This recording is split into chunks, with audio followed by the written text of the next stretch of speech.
Hello everybody, welcome to the next game in the 1969 National League pennant race. As you can see, we're here at Atlanta Fulton County Stadium for a battle of brotherly love between the Alou brothers, Matty Alou of the Pirates and Felipe Alou of the Braves. Just thought that was an interesting matchup. Both of those players are leading off for their respective teams and both are playing center field. The pitching matchup is going to fix two right-handers, Ron Reed against Doc Ellis. And we'll go through the lineups very quickly. It is Alou, Matty in center, followed by Gene Alley, Willie Stargell, Roberto Clemente, Al Oliver, Richie Hebner, Freddie Patek, Mr. May. It's not Milt May, it is Jerry May, and Ellis batting ninth. For the Braves, it is the other Alou, Felipe Alou, and he'll be followed by, in left field, Tony Gonzalez, Hank Aaron, Orlando Cepeda, Clete Boyer, Felix Millan, Sonny Jackson, and Bob Didier with Ron Reed batting ninth. All right, so looks like we are just about ready to get going here. Got everything lined up, hopefully the way I need it. Ron Reed will come out. And actually, I'm kind of playing this game off the cuff, unprepared. I don't have the printout that I usually have for these games with the pre-filled lineups and whatnot. So I'm having to substitute a replay baseball score sheet for this one. But the reason I'm using that is because it does give me a place to put the defensive ratings down here so I can have a quick reference in case there is a, well, you know there's going to be a defensive check. It's not a matter of if, it's when. Boy, the blur, the focus got really bad there when I lifted that score sheet up, didn't it? All right, so hopefully that's fixed. All right, so I think that's about as good as I can get it. I don't work for the government, but I guess it's close enough for government work, as they say. All right, we are ready to go. One last thing, I guess I should get, as I have been doing, the colored dice for each team, one that kind of reflects their team colors. So if I'm going to do that, then I need to substitute the red D6 for a black and yellow D6 for the Pirates. And then we'll have the blue for the Braves on the D20 and the white as a neutral. All right, so almost forgot that little bit of aesthetics, but I like to try to do that as best I can. Now, if I get something that doesn't fit, then I'll just use something generic. All right, looks like my focus is still okay. All right, we will get going here. This is September the 3rd in the schedule. It is this game on the schedule, Ellis against Reed. On the 4th, as we look at the ticker, I'll show you this on the ticker, because these are the games that are scheduled on the 3rd. You also have Chicago, Cincinnati, Mets and the Dodgers, Expos, Giants, and Phillies, Padres. And then on the 4th, the only game scheduled is the Dodgers in San Diego. I'm still not sure if I'm going to play that on a video or just do the ticker for it. I'll have to wait and see how that goes. We shall see. I don't have any other games scheduled with the Padres. That was the only one I had scheduled. And I do want to try to show each team at least once. So we'll probably go ahead and do the video for that. All right.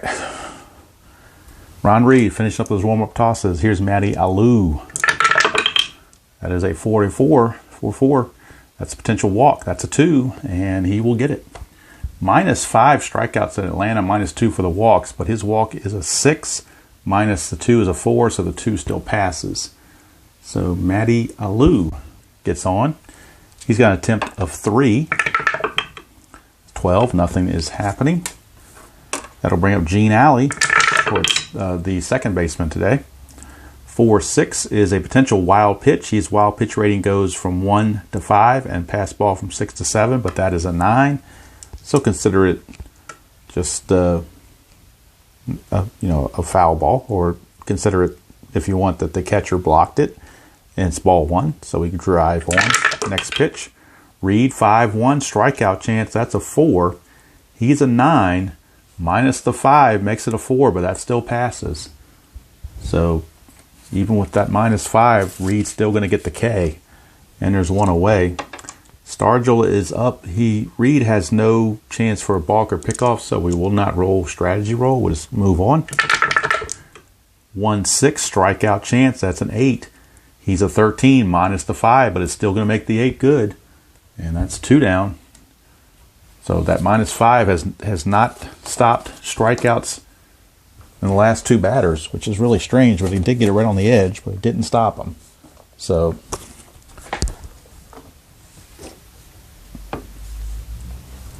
that will send up Roberto Clemente. 5-4. 5-4 is a blank on Reed. Go to Clemente. 5-6. Starline 3 is a ground ball to first, and that's going to end the inning. Nothing doing for the Buccos. We go to the bottom of the first. Pittsburgh nothing. Atlanta coming to bat, and Doc Ellis, hopefully not on any controlled substance, is pitching in this game. Here's Felipe Alou. 2-2. That's a potential walk. That's an 8. He only walks as a 4, so there's no walk there. Alou, 4-5, fly to right. 1 down, and talking with RJL and some of his streams and whatnot, it seems like every time I play this game, I come up with a weird base running situation that I can't handle or don't know the exact rules for. So if that happens again, that's just part of the learning curve, I guess. All right, here's Tony Gonzalez. No relation to the tight end from Atlanta and Kansas City, I don't think. 1-2, strikeout plus for a righty, but Gonzalez is a lefty, so we skip it. Go to Gonzalez, 3-3. That's a ground ball to third. Hebner throws over, 2 down, and that's going to bring up Hammer and Hank. Interesting, not only do we have the Alou brothers in center, but you arguably have 2 of the greatest right fielders of all time, Hank Aaron and Roberto Clemente. Ellis with the pitch, 5-6. That's a straight-up home run chance, and you know against Hank, he's not going to miss it. That is out of here. Hank just took that deep. Hank Aaron. Long ball against Doc Ellis. It is 1-0 Atlanta. Hank only had 44 home runs on the regular season, so that was a certainty. Here's Cepeda, 4-2. 4-2 is a strikeout chance against a righty, but 17 is way up there. Cepeda, 6-2, grounds to second. Handled by Alley, and the inning is over, but Atlanta gets the 1-run lead thanks to the Hank Aaron blast. After 1 completed, it's 1-0 Braves here from Fulton County Stadium. Or it may not have been, they just called it Atlanta Stadium. So back in '69, maybe it wasn't called Fulton County Stadium. I don't really know. I'm assuming it wasn't, because if it was, they would have named it that way. So maybe it was just plain old Atlanta Stadium. I don't know. Or maybe it was some name that they didn't have the rights to. Who knows at that point? Same building, just different name. And a stadium by another name is still a cookie cutter. Ron Reed, 1-3. Strikeout plus against a righty, but Oliver's a lefty, so that is a blank. 3-4. Fly to left. And Al Oliver is gone. 1 down, and that brings up Richie Hebner, the third baseman. Boy, these things, the newer card. I like having the newer cards, but the one downfall is they sometimes will get to where they are clinging to each other. All right, here we go. Hebner. Reed to Hebner. 1-1, strikeout chance, 13's too much. Hebner, 3-4, ground ball to short, 2 down. That'll send up Freddie Patek before he was a Royal. 6-2, strikeout chance, 14's too much. Patek, 1-5, fly to right, ends the inning. So Ron Reed, 2 shutout innings for the Braves, as he is out pitching Doc Ellis right now. Of course, Doc Ellis's only mistake was the home run ball to Hank Aaron, but he and many, many hundred other pitchers made the same mistake. Here's Boyer, 5-3. That is a strikeout plus chance, so that will get him. Boyer is out of there. Didn't even need the plus, really, but the plus just added insult to injury. So Boyer is gone, and that brings up Felix Millan. 6-5, that's another strikeout chance, and that's a 3, but -5 means he cannot strike out. So basically, Felix Millan cannot strike out at home is what this amounts to. He cannot strike out at home because his strikeout chances are going to be under the stadium. So Kind of weird that he cannot strike out at home. I'm sure he did have some strikeouts at home, but that's just the way it's rated. So what do you want me to tell you? It's going to fail that check, so we move on to Mian. 4-1, ground ball to short, 2 down. I don't rate them, I just play them. And when I try to make editorial comments on some of the games, game flow and rating, sometimes I get negative feedback, so sometimes it's better just to keep the old trap shut and just play. All right, here's Doc Ellis, 4-2. Strikeout chance against a righty, but that's a lefty, so we're going to skip it. Jackson, 2-2, fly to right, and that's going to end the inning. 3 up, 3 down, go the Braves. We go to the third. Still 1-0 Atlanta. And Jerry May, catcher, will lead off, followed by Ellis, and then Alou of the Matty variety. Reed, 3-3. Strikeout plus. He's definitely out of here. 1 away. And that brings up Doc Ellis, a not-so-good hitter, 088 for the season. 3-2. That is a range play at Atlanta Stadium, though, so possibly could get a hit this way. 3-4. That is going to be a single to left field, but it is a range check on the left fielder for Atlanta, Gonzalez, and Gonzalez is a 3. So with 3 or less, he'll make this catch. He does not. So let's see if it's a double or a single. I'm sorry, no. Yeah, it was a fly to left, so it could be a double. Nope, it's just going to be a single. So how about that? I put the strikeout in the wrong spot, didn't I? To fix that, good thing I got white out, or correction tape. I gave the strikeout from May to Didier.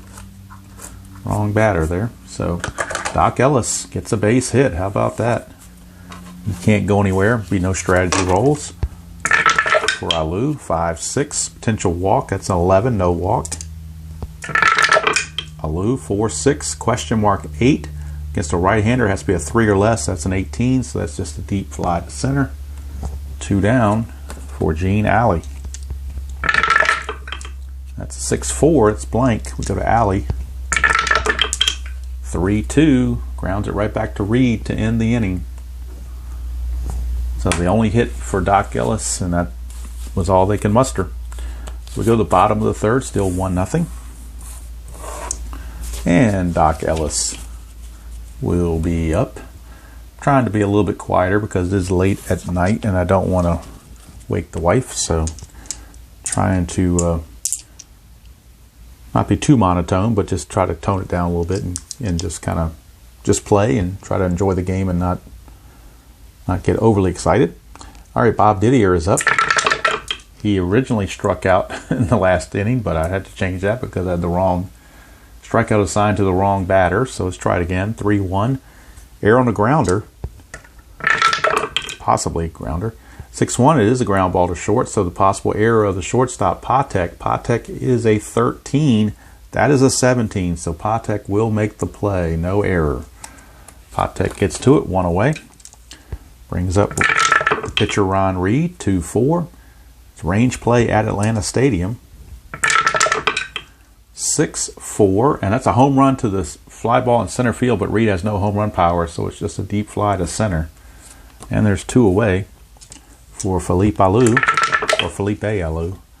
2-1 strikeout chance. He cannot strike out at home either. He's only got a 3, and that's a -5, so no strikeouts for him at home either. Take that for what you will. 5-6 is a ground ball to short. It's going to end the inning. We go to the fourth. We go to the fourth, 1-0 Braves. And that brings up Wilbur Stargell. A little bit before the We Are family. Ron Reed, 4-3 is a strikeout chance. That's a 6. He is out of there. So it puts the K on Stargell. Second time Stargell has whiffed. And that'll bring up Mr. Clemente. Reed, 2-3, not tired, so it won't be a single. 1-5 is a ground ball to short. 2 down.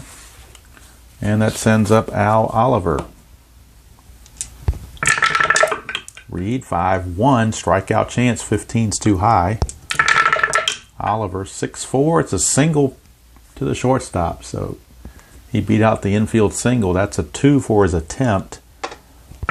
Reed adds nothing. That's a 9. Nothing's happening. And that sends up Richie Hebner. 6-6 is a hit by pitch. He's an 11-0. That's a 9. It's a hit by pitch. So Hebner takes one for the team there. Puts runners at first and second with 2 down for little Freddie Patek. Oops. 5-5. Strikeout chance 7, but that's a 9 minus the 5, so no strikeout. 4-2. Starline 4, and it's going to be a ground ball to third. And that's going to end the inning. So nothing doing for the Pirates. They get a hit batter, but nothing to show for it. Go to the bottom of the 4th, still 1-0. Only run of the game is a Hammer and Hank home run, and Hammer and Hank bats second this inning, so might see more fireworks. You never know. Here's Tony Gonzalez. 3-1, possible error on a grounder. 2-4. 2-4 is a ground ball to short. Shortstop Patek again is a 13. That's a 19, so Patek will make the play. 1 down, and here's Hammer and Hank. 5-1 blank on Ellis. 6-2, it's a ground ball to short. Patek is Johnny on the spot again. 2 down for Orlando Cepeda. 1-1, possible error. 3-6 is a fly to center, but the error check on the center fielder, Alou, is a 7. That's a 5. It will be an error. Let's see. It is odd, so the error will stand. That's one of the rules here, is if it's odd, then it's an error. If it's even, it's not an error. He makes the catch. So the fact that it was odd, the D20 number here is odd, that means that the error will hold. And since it's an error on a fly ball, roll 1d6 versus the base running rating. If it's equal or less, the hitter gets an extra base. So he's a 3. So if this is a 3 or less, Cepeda will make it to second. He will not. He stays at first. So it's a 1 base error on Matty Alou, E8. Cepeda is on. He's a 2 attempt rating. And +1 on Ellis makes him a 3. Nothing happening. So he will stay put with 2 outs. And here's Cleet Boyer. 2-3. And a 2-3 is a split result, walk or a strikeout. He's facing a righty. It's a strikeout chance. He's an 11 minus the 5 is a 6. 13's too much. Go to Boyer. 2-2, fly to right. Inning's over. We go to the 5th, still 1-0. Favor of the folks from down south. Jerry May will lead things off. It's Ron Reed. 2-4. Possible error. And a 4-5 is a question mark 8. 18 is to resolve and see if it's caught or not, or drops in. This is an 18. It's above the 11, so that means the catch will be potentially made by the center fielder Felipe Alou, but we do need an error check. And Alou is an error rating of only 3. That's a 15, much greater than 3, so Alou will be able to handle that tough chance, and there's 1 away. So Felipe up to the task on that difficult fly ball. 1 away. Here's Doc Ellis. 4-4 is a walk chance. That's a 2. Ellis walks at a 3, but a -2 from the stadium takes that walk away from him. 3-1. He's going to ground to third instead, and Boyer fires over to Cepeda for out number 2. And here's Matty Alou. It'll be interesting to see Matty Alou fly to his brother Felipe, or vice versa. 5-5, and that's a strikeout chance. That's a 4, so not going to happen. Matty Alou, 6-3, is going to ground to third. And again, Boyer throws over to Cepeda, and the inning's over. So Ron Reed has tossed 5 shutout innings. Try to help his team get back in this rate, or improve in their standings. So here is Doc Ellis facing Felix Millan. 1-3, that's a ballpark result. go to Mian, or go to Atlanta Stadium, I mean. 2-2 is a single plus, so it's a base hit for Mian. Can he stretch it to a double? The left fielder arm, Stargell, is a 0. Mian is a 4. That's a 6. He's out trying. How about that? Stargell got him. 7-4 as Alley puts on the tag. And Mian out trying to stretch it. Those dastardly 6s on the D6s. All right, so try to get greedy, and Stargell win and pay for it. So 1 out, base is clear for Sonny Jackson. 2-1, strikeout chance, 8, too much. Jackson 1-4, Starline 1's a ground ball to first. Oliver will take it to the bag himself. 2 down for Bob Didier. Ellis 5-4 is a blank. Didier 2-2, and that's a Starline 5, ground ball to second. Alley's got it, innings over. We go to the 6th. Still 1-0, favor of the Braves. Reed can face 29 batters, Ellis can face 27.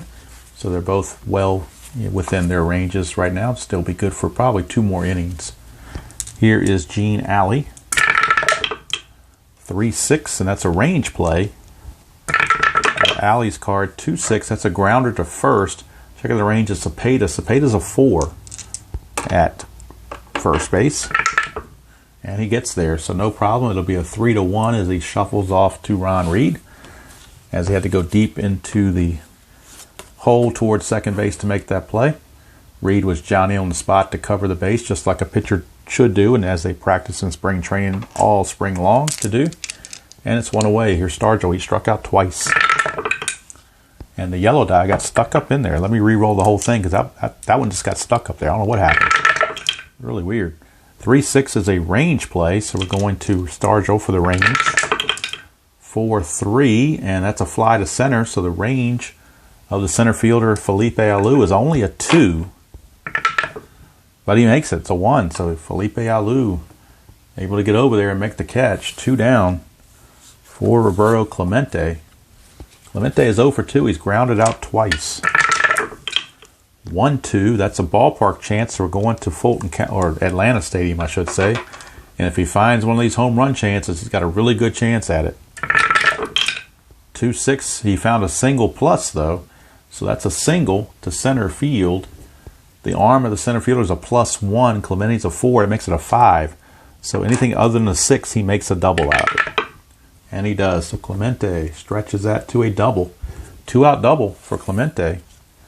He has no attempt to steal. And Reed has nothing on there, so no strategy roll to be concerned about. Now Oliver, 2-6. Strikeout chance. 11's too much. We go to Oliver. 2-5. Ground ball to second. That's going to do it as Mian throws over to Cepeda to end the inning. We go to the bottom of the 6th. Still 1-0. And Ron Reed, the pitcher, will lead off. I think it's easier just to put one card there at a time instead of trying to unstack everything on these newer cards. So that's the way I'll play it. Ellis to Reed, 5-2. Strikeout chance. He's definitely gone even with the -5. That changes that to a 19. That's an 18. So he's still going to strike out. 1 down, and that will bring up Felipe Alou. 0 for 2. 2-6 is a double question mark. He's a right-hander. A 1-6 is a star line. That's a 2, so it's a star line. And the star line is a ground ball to second. Gene Alley throws over to Oliver. 2 down for Tony Gonzalez. 5-2, strikeout chance, 15 too much. 3-6, singles to second base, so base hit for Gonzalez. His attempt is a 1. Ellis adds 1, makes it a 2. That's a 7, so nothing is going on. For Hammer and Hank. Homered and grounded to short. 3-5, strikeout chance, but he can't strike out at home either because that's a 5 and a -5. So he can't strike out at home either. 1-4. It's a ground ball to first to end the inning. So we go to the 7th, still 1-0. But it's kind of amazing how a lot of these Atlanta players cannot strike out at home. It's an impossibility because of the -5 on the stadium. Very, very interesting. I wonder if anybody's mentioned that on the boards or to Chris or anybody else. Like I said, I'm not questioning it, it's just odd, that's all. I'm not complaining about it or saying it's wrong. It's just unusual, that's all. All right, here's Richie Hebner. 5-6 as a potential walk. 17's too much. 3-2. 3-2 is a double to right field for Richie Hebner. So he's going to try to get something started for the Pirates. He's on. His attempt is only a 1, but at second base it gets cut in half, so it's really a 0. So no strategy roll. Here's Patek. 2-4. Possible error. And it's a 6-3. Fly to center. The error rating of Alou is only a 3, so that's not going to be an error. That'll be a fly to center for out number 1. Hebner's a 4. You lose 3 on the fly out to center, trying to get to third, so that drops into a 1. Alou is a +1, so that gives him a 2. A 1 to 2, he'll make it. And he has to hold, so he cannot advance. Patek is out. Here is Jerry May. 1-3, strikeout plus chance. May is a strikeout plus victim. Once again, that's 2 down. So that'll bring up Doc Ellis. And boy, do you pinch hit for Ellis here? You need it. You need a run. And this is the dilemma of the National League. In the American League, Ellis would just keep pitching and you wouldn't think twice about it. But now with the runner at second and 2 outs, a base hit can tie the game, and you're already in the 7th. I think you have to pitch hit for Doc Ellis. I think you just have to. So Ellis is not happy about being removed, but I think that's the prudent play of the game. Now we need to figure out who's going to pinch hit on the Pirates side. Let's see who they have that's a decent pinch hitter. Got a few, but most of them are right-handed. Do they have any lefties? I don't see any lefties on the bench at all. They have one lefty, Gary Cole, when he's an 081 hitter, backup catcher, so he's not going to work. I think they're going to go to Manny Sanguillen. He's the best average catcher they have. So Manny Sanguillen is going to hit for Doc Ellis. So Ellis is going to go 6 innings, and he'll be done, giving up just the 1 run, which was the homer. So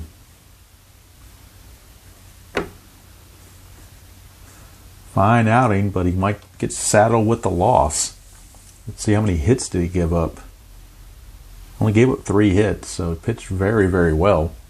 But strategy, need of the game dictates that you bring in a pinch hitter. So here's Reed facing Sanguillen. 2-2 is a potential walk. 17's too much, so Sanguillen gets to swing. 4-4, and it's a star line 1. Ground ball to second to end the inning. And let's see, on a 4-4, Ellis would have done a star line 5. So you don't know these things when you bring playing the percentages, and it just didn't work out. So nothing for the Pirates. We go to the 7th inning stretch, still 1-0. And we figure out who the Pirates are going to bring in. Now, in the real game, they brought in Bo Belinsky, Bruce Dalcanton, and Lou Marone, 2 lefties and a righty. Cepeda, all these righties are coming up, so they're going to bring in Bruce Dalcanton. He did pitch in this game, so why not go ahead and bring him in? 8-2, 5 saves, 3.35 ERA. So Bruce Dalcanton will be on, and he'll be facing Cepeda, Boyer, and Mian. 6-5, blank on Dalcanton. Cepeda, 4-3, star line 6, it's a fly to right. 1 down for Cleet Boyer. I said I was going to do individual cards. Let's make this easier. Cleet Boyer. 2-6 on Dalcanton's a walk plus, so he will draw the base on balls. And Boyer has an attempt of 1, but Dalcanton's a -1, so nothing's going on there. We will roll the strategy roll because there's a chance of a balk or a pickoff, so we do need to roll for that. And no 20, so nothing's going on. Infield double play depth. 2-4, strikeout chance, too much. Go to Mian. 4-1, ground ball to short, possible double play. That makes him a 3, but the -1 drops it to a 2. The ground ball is to short, second base pivot. Gene Alley is a +1, so that brings him back to a 3. So a 1 to 3 is a double play. And it is a double play. 6, 4, 3, double play. And the Braves are gone here in the 7th. So we go to the 8th. It's still 1-0. We're talking about a pitching duel. We got one in fine fashion going right now. Ron Reed can face 29 batters. He's faced 27, but he is pitching a shutout, so I think you're going to leave him in there. Here's Matty Alou. Reed 3-4 to Alou is a potential walk, but 20 is way too much for that. 2-2, question mark 7, only goes to a 3. That's an 18, so that's a fly to left. And there's one away. Just out of habit, I'm doing these in stacks. I need to do these individually like I said I was going to. It's just a habit I have. All right, so Gene Alley, the batter. Now, do you pinch hit for Gene Alley? That's the question, because you're running out of outs. Did we find a better hitter for Gene Alley? I think we do. Gene Alley is going to come out for a pinch hitter. And we're going to use Jose Pagan. So Jose Pagan, a much worse defender, but a better hitter. So you're kind of going for offense right now. So Pagan will come on and hit against Ron Reed. 4-1. That's a home run chance right there. Straight up. That's a 13, but that's a 19. No home run, but boy, it almost paid off handsomely, but just not quite. So here's Pagan, 1-4. It's going to be still going to be a single to third. So Pagan still gets the base hit. He cannot go anywhere as far as running goes. So he will stay put. And here is Willie Stargell. Now, Reed has now faced 29 batters. He is officially tired, as this is coming up now as batter 30. Do they give him another chance to keep going, or do they go to the pen? They do have Paul Doyle, a lefty, waiting, and I think they're going to make that move. He was the one he came in real life in the game. He pitched in the actual game. So he will be coming on. Paul Doyle, his job is to get him out of this inning. There'll be no double switches. Doyle is set to hit third in the bottom half of the inning, but they don't care about that. They just want him to get him out of the inning. So Reed goes a 7 1/3. The runner on base is his responsibility, obviously. And let's see, Pagan again he can't go anywhere. But we'll roll the strategy roll because he's got a dead pickoff 1-20. If we roll a 20, that means Pagan is picked off. Nope, not going to happen. Okay, here's Stargell, infield double play depth. Lefty on lefty, 1-4. Oh, but against a right-hander, it's a star line. Lefty, it's a blank. So we'll go to Stargell. 1-5, star line 6. That's a fly to right. And that's out number 2. And that takes us to Clemente.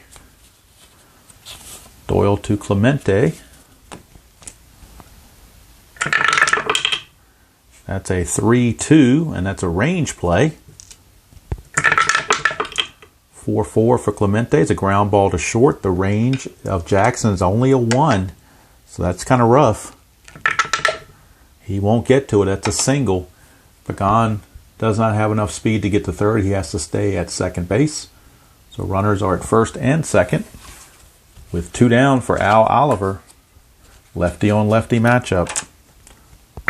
Make sure there's no pickoff. There's not. 3-3, walk plus. He only walks as a 3, -2 is a 1, plus the 10 is 11, 18's too much.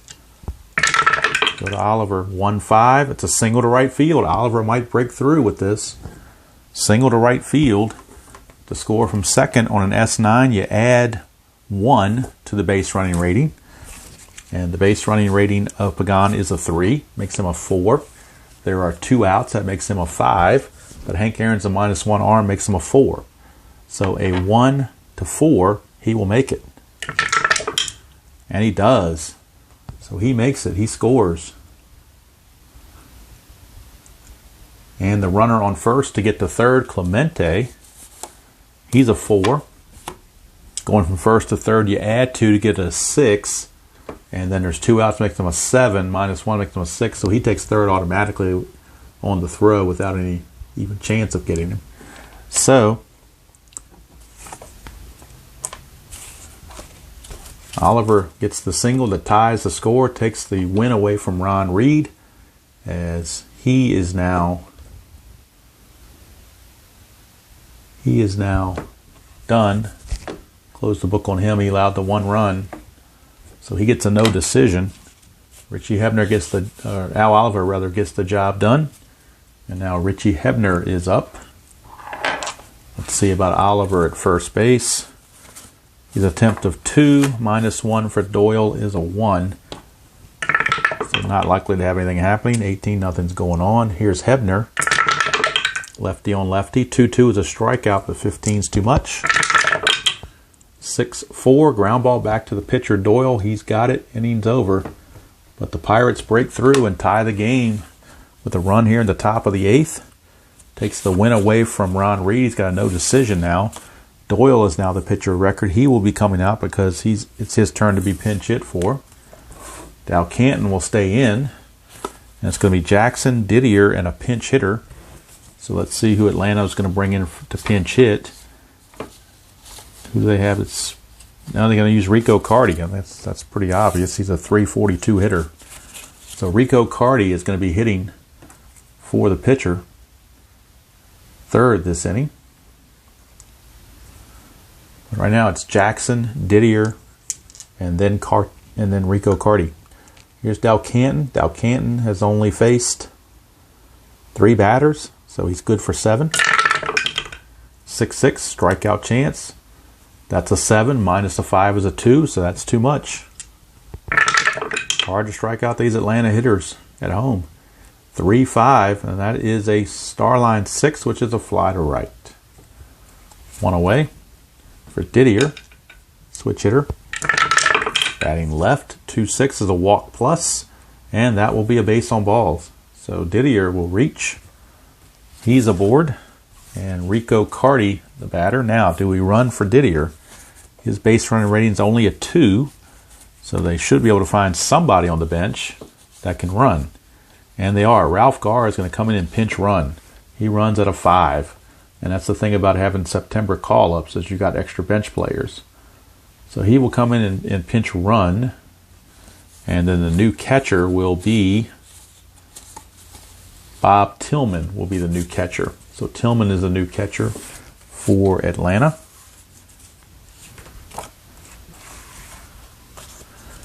As Didier is being replaced by Garr.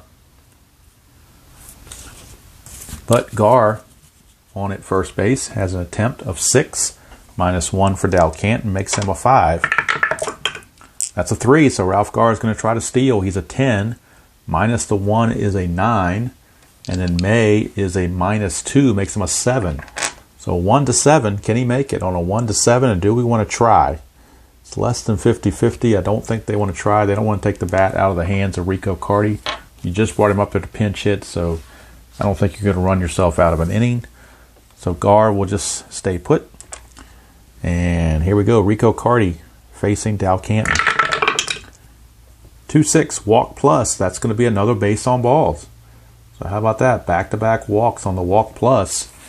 And Carty gets the pinch hit walk. Brings up Felipe Alou with the go-ahead run at second base. Good speed in. Garr will roll the strategy roll. It's a bunt there, but we're not going to bunt. Here is Dow Canton to Alou. 6-5, blank. We go to Alou. 1-2, single past or single at third base. I think that's going to load the bases. To get from second to home, you need a 5, and you know what? Garr's got a 5. Ralph Garr has a 5 base running rating, and per the chart, to score from second on an S5, you need a 5, and that's what he has. So Ralph Garr, by putting in the pinch runner, that produced the go-ahead run. Ralph Garr can fly, and he will score. RBI single by Alou. Carty stops at second base, but the Braves now lead it by the score of 2-1. Alou has an attempt of 1, but Dow Canton's a -1, so he's not going anywhere.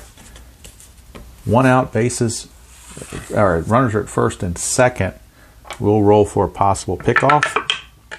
Nothing going on. Gonzalez is up. Do they bring in a lefty? I think you do. So they're going to bring in Bo Belinsky, who appeared in this game. Actually, no, they're going to bring in Lou Marone. He also appeared in the game. So Lou Marone is going to come on and pitch for Dow Canton and try to get out of this without any further damage. Lou Marone, the lefty, will be on. He does have a pickoff of 1-6, and there's nothing happening. So here's Gonzalez. Marone, 1-5 is a possible error on a throw. 3-4. That is a single to first base. That's a 10. First baseman Oliver is a 6, so there's no error. It's simply an S3. And to score from second on an S3, you need a 4 for your base running rating. Carty does not have that, so he holds at third base. Bases are now loaded, and now Marone will come out. He pitched to one batter and couldn't get him out. But with the righty, Hank Aaron, coming up, they want a right-hander to face him. So let's see who they're going to go to now. They're going to bring in the right-hander. Probably time to bring in your closer and try to get out of this mess. Assume they have a closer. Well, not much of a closer. He did have 10 saves. They'll bring in Chuck Hartenstein. He did have 10 saves. So maybe he can get him out of this mess. Bases loaded. 1 out. Infield is in. So any double play chance would be a home to first.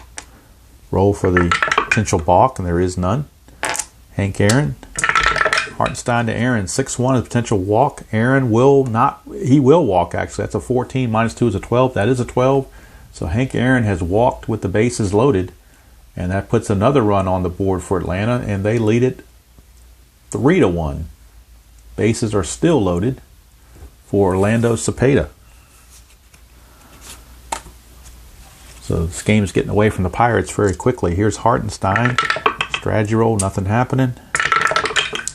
5-5 is a range play. The infield is in, so the range of the infielders are going to drop by 2 if it's an infield check. 6-1, it's a fly to right, so it's an outfield check. Right fielder's range, Clemente, is a 5, so that's a good thing for the Pirates. And he makes the catch. Is it a sacrifice fly? His sacrifice fly rating is a 1. So we'll see if he can score on that. And he does. It's a good sacrifice fly. So Clemente ranged and got to it, but Alou scores. It is now 4-1 favor of the Braves on the sacrifice fly. There's now 2 outs for Clete Boyer. Runners at first and second. Nothing on the strategy roll. Infield back to normal. 4-6 is a strikeout chance, but 19's too much. Clete Boyer, 6-5. He's going to single to left field, and the hit parade continues. Gonzalez, run rating is a 3. There are 2 outs, makes him a 4. To score on a single to left, you add 1, makes it a 5. Left fielder arm, Stargell, is a 0. So 1-5, and he scores. And he does. He does score. So it's a base hit RBI single. Gonzalez comes in. And Aaron at first base will stop at second base with the ball hit the left field. So now it's 5-1 Braves. They've just totally blown this game wide open. And Felix Millan is in. Hartenstein just trying to get out of the inning. Nothing happening. Millan, 1-3. Home run question mark. That's an 18. It fails. Go to Millan, 1-1. Starline 4. They're finally out of the inning. Ground ball to first. They sent 9 to the plate. 4 of them score. And we go to the top of the 9th. It's Atlanta 5, Pittsburgh 1. And now Paul Doyle is looking really good for the win.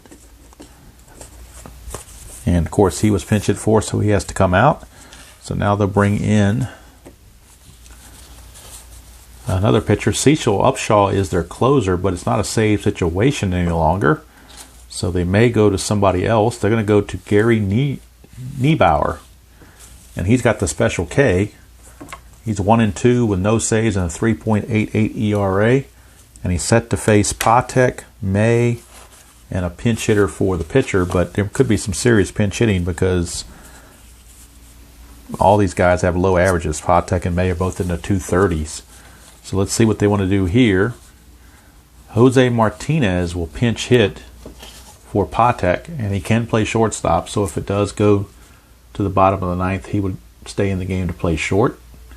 But he's going to pinch hit right off the bat. And then let's see, they've used Sanguillen as a pinch hitter. Do they have another catcher if they want to pinch hit for May? They do. They have Gary Kolb. So they got Carl Taylor. Carl Taylor is going to pinch hit for May. So those are the first two. So Carl Taylor will pinch hit for May. And Carl Taylor hit .348 in the regular season. So those are the first two hitters. Then we have a hitter for the pitcher as well. So right now, first things first, Gary Niebauer to Jose Martinez.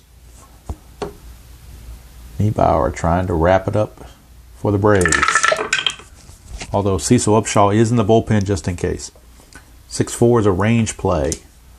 For the Martinez, 3-6. That's a ground ball to short. The range of Sonny Jackson's only a 1. And I thought about changing out the shortstop, but I didn't, so it's too late now. And that's a 3. It's going to get by for a base hit. Base hit. And let's see, do the Braves even have anybody that can play shortstop in his stead?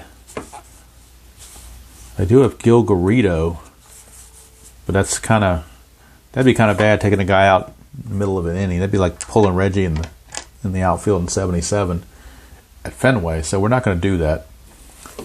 Martinez is a 2, but we're not going to have anything going on. Down by 4 runs.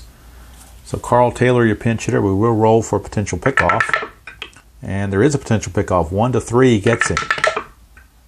19, he just gets back. Almost, boy, Martinez really would have been a goat there, wouldn't he?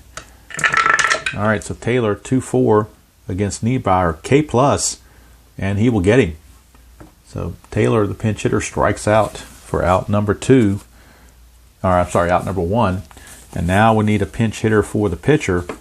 And now you're really running out of potential guys to use because we've used a lot of guys already. Let's see. They're going to go to Johnny Jeter. He's a 3-10 hitter, so we'll go to Johnny Jeter. Johnny Jeter will pinch hit. See if we can get on base. Nothing on the strat roll. 5-4. 5-4 is a walk plus chance. So Jeter will draw the pinch hit walk. And that puts runners at first and second. Back to the top of the order for Matty Alou. And now Cecil Upshaw beginning to warm up more fervently. As Niebauer is struggling. Nothing on the strategy roll. Niebauer, 1-4. Home run question mark against a lefty, though it's only a 1. So we got a break there. Plus, Alou doesn't really hit homers. Here's Alou, 2-2, question mark 7. That is against a right-hander. A 2 is a triple. A triple by Matty Alou. And the Pirates are right back in this game. 2-run triple. Cuts the lead to 5-3. And that's going to be it for Niebauer. Niebauer, he is out of there. He is definitely out of there. And Cecil Upshaw is in right away. He is their closer. 27 saves, 6-4, 2.91 ERA. So he'll be on to face Jose Pagan, who took over at second base for Gene Alley. Runner Alou is at third. Infield is back because they still lead by 2. So his run really doesn't mean anything, and they don't want to give up a cheap. They don't want the runner to get on the tying run to get on base cheaply. Put it that way. All right, so no strategy roll. 5-5 is a blank. Pagan, 4-6. That's a single to third. That will score the run. It is now 5-4. What, did you think it was a 1-2-3 inning in inside pitch? I almost said RJL, but this is not RJL. It is a single for Pagan, cuts the lead to 5-4, and now the Atlanta manager is kind of wringing his hands. Pagan is a hold, so he will not go anywhere. And that brings up Willie Stargell. Roll for the strat roll. No pickoff. Upshaw to Stargell, 4-2 4-2 is the ballpark card. If this gets into the home run section, he's in trouble because he's a 20 for home runs. 2-2 is a single plus, so that means Pagan automatically goes to third. The question is, does Stargell try to extend it? He's a 2. Single plus went to left. That's a +1 for Gonzalez as a left fielder arm. Makes him a 3. So a 1-3, he will get a double. And he does. So Stargell legs that out for a double. And now all of a sudden, the tying and go-ahead runs are in scoring position for Roberto Clemente. And they're not even going to mess with Clemente. They are giving him the free pass. And they'll take their chances with Al Oliver, who's still a very good hitter and a borderline Hall of Famer. So bases are loaded. 2 down. It is 5-4, Atlanta in the lead. Cecil Upshaw needs this final out. Al Oliver looking to give the Pirates the lead. 6-3 is a potential walk. That's a 7. He will not walk. It's up to Al Oliver to get it done. 4-4, question mark 8 against a right-hander. It goes to 13. That's a 10. That is a double for Al Oliver, and the Pirates have come all the way back. This may clear the bases. Let's see. 2 runs are going to score for sure. Clemente from first has a run rating of 4. Their 2 outs makes it a 5. The double goes to center field, and the center fielder arm is a +1. So that makes it a 6. That means he's going to score without a throw. A base-clearing 3-run double for Al Oliver. And just like that, the Pirates have taken the lead. Cecil Upshaw can't get anybody out. What do you do? Well, now they may have to take Upshaw out of there because he's just ineffective. Can't get anybody out, even though he's a closer. So let's see. What do you do now? You're going to go to... Who do you go to now? Hebner is up. Well, you know what? Upshaw's not tired yet. I don't think. Let's see. Is he tired? He's faced 4 batters. He can face 7, but he has given up 3 runs. So I'm thinking that the secondary number makes him tired. So you take a chance that he doesn't hit his tired. They're going to let him. They're going to let him pitch. You're going to see if he can not. You're going to see if he can avoid that tired spot. Put it that way. Nothing on the strategy roll. 5-6 strikeout chance, but -5 from the stadium takes that away. Here's Hebner. 3-4 ground ball to short. That's going to end the inning. But now the Pirates send 9 to the plate in the 9th, and they bring across 1, 2, 3, 4, 5, 6 runs come in. It is now 7-5 in favor of the Pirates. And now we need some defensive fixings for the Pirates because of all this pinch hitting. So the new shortstop is going to be, did I say, I think Martinez can play. Yeah, Martinez can play short, so he's going to stay in the game as a shortstop. We need a new catcher, and the new catcher is going to be, because we pinch hit for May, it's going to be Gary Kolb. He's not very good, but they just want him to catch this 1 inning. So he will catch and bat in the 8th position. And coming in to pitch to try to close the deal, let's see who their closer is. Who had the most saves in '69? Joe Gibbon had 11 saves, so it might be Joe Gibbon. I think it will be. Gibbon had 11. Klein had 4. And Hartenstein had 10, but he already pitched. So we'll go with Joe Gibbon. He had 11 saves. That's who I'm going to go with. Joe Gibbon. So Gibbon is on. And let's see who he's going to be facing here. It's going to be facing Sonny Jackson, Tillman, and the pitcher spot. So we need a pinch hitter for at least one of those, if not all of these. Although Tillman, you may not be able to pinch hit for him because I don't think they have any catchers left. They do not. So Tillman's going to have to hit for himself, but Jackson will be pinch hit for. And they'll go to right-hander Bob Aspromonte. He will pinch hit for Jackson. And he's rated for shortstop just in case it goes extra innings. Then we'll get Tillman and a pinch hitter for the pitcher. So right now Gibbon will be facing Aspromonte here in the bottom of the ninth. Pirates put up 6 in the top of the ninth to take a 7-5 lead. 1-3 is a range play. 2-2. 2-2 is a fly to center. And that's one away. That'll bring up Tillman. He's only a 195 hitter, but he does have 20 home run power if he gets a chance to get one out of here. Gibbon 1-4 is a strikeout chance. 20 is too much. 6-6 is a ground ball to short. That's 2 down. So the Braves are down to their final out, and they need a pinch hitter again. And let's see who they got on the bench that's still left. They've used most everybody. Mike Lum is the best average, but he's a lefty. So they're going to go to Hank Aaron's brother, Tommy. Tommy Aaron will pinch hit. See if he can get on. They're down by 2. They just need a base runner. And then see if somebody can drive them in. So right now, here's Tommy Aaron. Gibbon 2-1 is the automatic star line. Doesn't matter who it was. That's the game. Star line is a 2. It's fly to right. Ball game's over.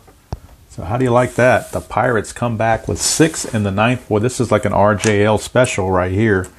Only it's not on RJL's channel, which shame it wasn't, because I know he would enjoy a comeback like that.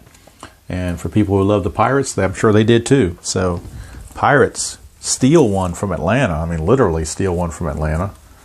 Atlanta figured they had that made, but boy, that really hurts them in the playoff race. They now will drop, with the loss, they drop to 74-63. And 5 games back, depending on what San Fran does in the ticker. So tough loss there, and Pittsburgh with the win will improve to 71-61 and go to 11 games back. So it doesn't really help them out a whole lot, but it does hurt Atlanta quite a bit. All right, now we need ticker time. Ticker time and the fast action cards. Could do this with dice, but I prefer to do it with fast action cards. I just think it's easier. I may not get the total randomness, but it's random enough for me. So, fast action cards it is. As we shuffle. And first of all, we're writing the score 7-5, the Pirates, with an amazing comeback against Atlanta. Down 5-1, scoring 6 in the top of the ninth. Okay, so the cards are shuffled, they're flipped, and now they are cut. So the first game on the docket is Chicago and Cincinnati. Get a 9, which is out of range, so Cincinnati's going to get the win, 7-3. Knocking off the Cubs. That does help the Mets. That certainly does.